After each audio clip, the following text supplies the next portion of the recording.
በአንደበት ኃይል ቤተክርስቲያንን ያበራው በጽናትና በእውነት መቆም የዘመኑን ነገስታት ያሳፈረው ታላቁ አባት ማን ነበር? ውድ የዜማር ሚዲያ ቤተሰቦች ወደ አዲስ መንፈሳዊ ጉዞ እንኳን ደህና መጡ። በዛሬው ፕሮግራማችን በአራተኛው ክፍለ ዘመን የኖረውን ዓለም ሁሉ አፈወርቅ ብሎ የመሰከረለትን የቆስጠንጢንያው ፓትርያርክ የሆነውን ቅዱስ ዮሐንስ አፈወርቅን ሙሉ ገድል ታሪክና ጥልቅ ትምህርቶችን እንመለከታለን።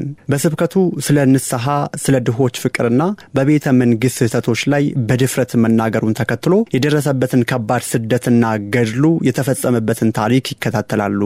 በታሪክ ዘመን ሁሉ እውነትን ከወርቅ አንደበት ተብለናልን? ንስሐንስ በወርቅ ተጽፎ አይተናልን?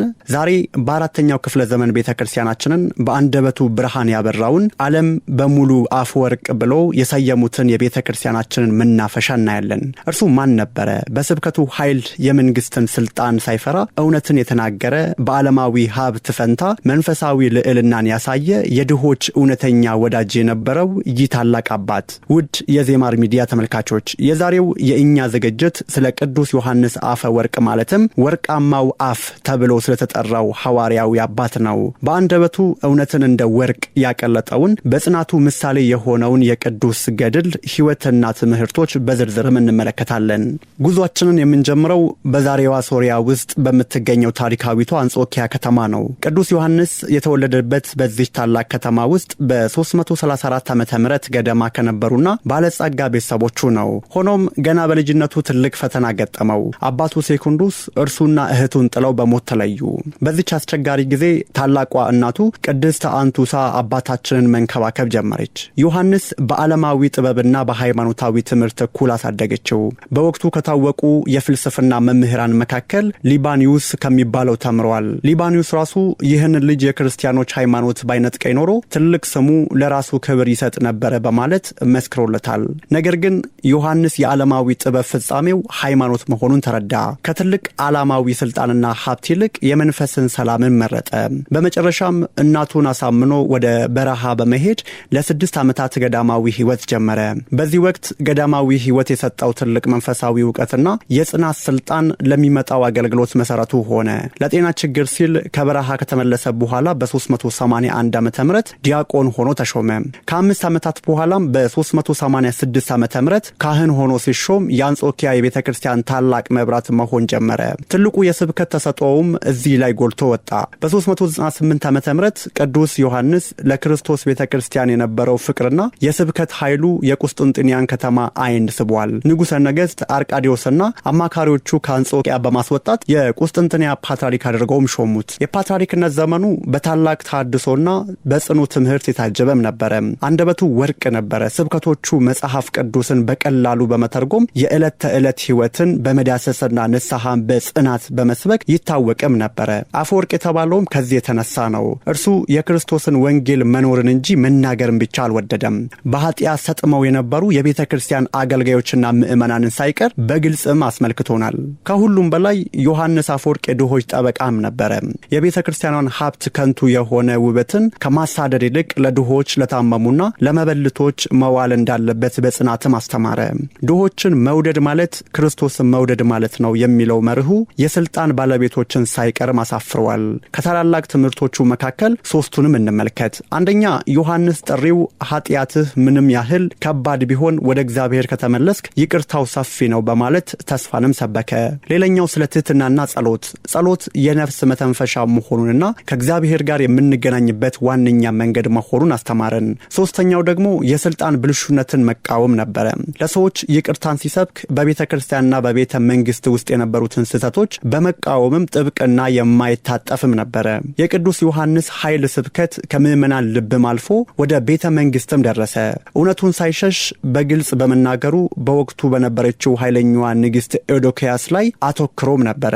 ንግስቲቱ በስልጣኗ ተጠቅማ በንብረት ላይ አድሎ ስታደርግና በቅንጦት ስትኖር ቅዱሱ በድፍረትም ተቃወማት። ይህ ግልጽ ተቃውሞ የንጉሳዊውን ቤተሰብ ቁጣም ቀሰቀሰ። በመጀመሪያ በሐሰት ክስ ተከሶ ወደ ስደትም ተላከ።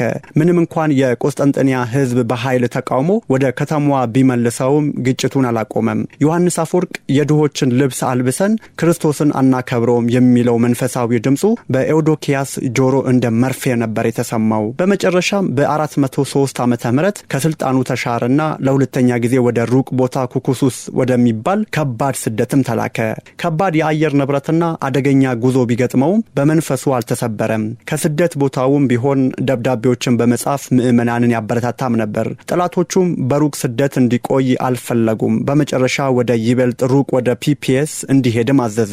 በዚህ አስቸጋሪና አድካሚ ጉዞ ላይ ያለ የጥንካሬው ወሰን ደረሰ። በመንገድ ላይ በ407 ዓመተ ምህረት በመጨረሻው ጥንካሬው ተነስቶ ለዘላለም ክብር ለእግዚአብሔር ይሁን ብሎ አረፈ። ይህ ሐረግ የመጨረሻ መልእክቱና የህይወቱ ማጠቃለያም ሆነ።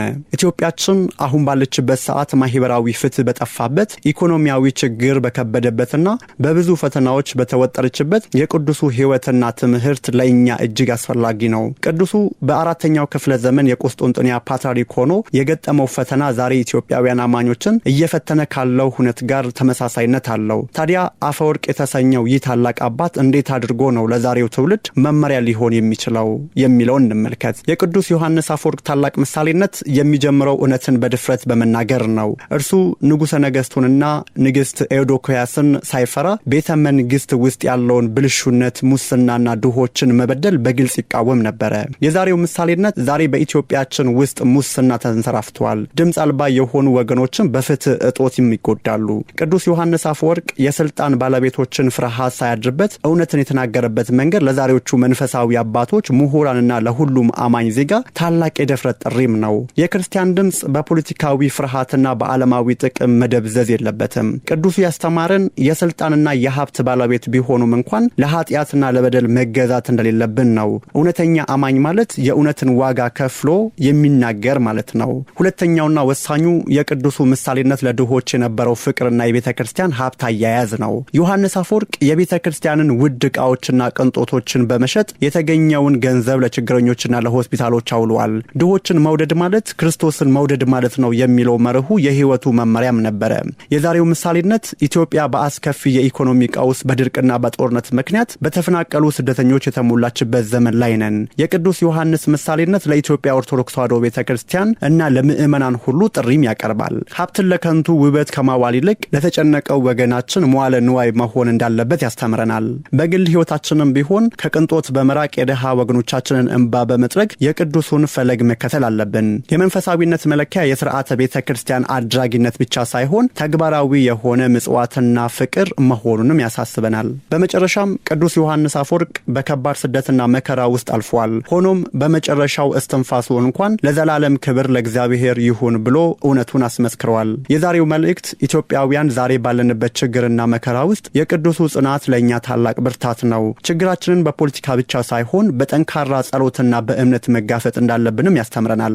የመንፈሳዊ ህይወታችን መሰረት ማጠናከር፣ እርስ በርሳችን በሰላምና በፍቅር መኖር እንዲሁም በውስጣዊ አንድነት ጸንቶ መቆም ከቅዱስ ዮሐንስ የምንማረው ትልቁ ትምህርት ነው። ውድ የዜማር ሚዲያ ተመልካቾች፣ የቅዱስ ዮሐንስ አፈወርቅ ታሪክ ስንቶቻችን ነው ያስተማረን? እርሱ በህይወቱ በሙሉ የእውነት ጽናትን፣ ለድሆች ያለንን ፍቅርና የንስሐን ጥሪ በተግባርም አሳይቶናል። በአንደበተ ርቱዕነቱ የዘመኑን ቤተክርስቲያንም አድሶ፣ በጽናቱ ደግሞ እውነተኛ የእምነት ምሰሶ መሆኑንም አስመስክሯል። የዛሬው ትምህርት ለኛ የሚያስተላልፈው መልእክት በምንም አይነት ሁኔታ ውስጥ ብትሆኑ ክብር ሁል ጊዜ ለእግዚአብሔር ብቻ ይሁን የሚለውን ነው። ይህንን ትምህርት በህይወታችን እንድንተገብር ሁላችንም ይርዳን። የቅዱስ ዮሐንስ አፈወርቅ የመጨረሻ ቃል ለዘላለም ክብር ለእግዚአብሔር ይሁን የሚለው ነው።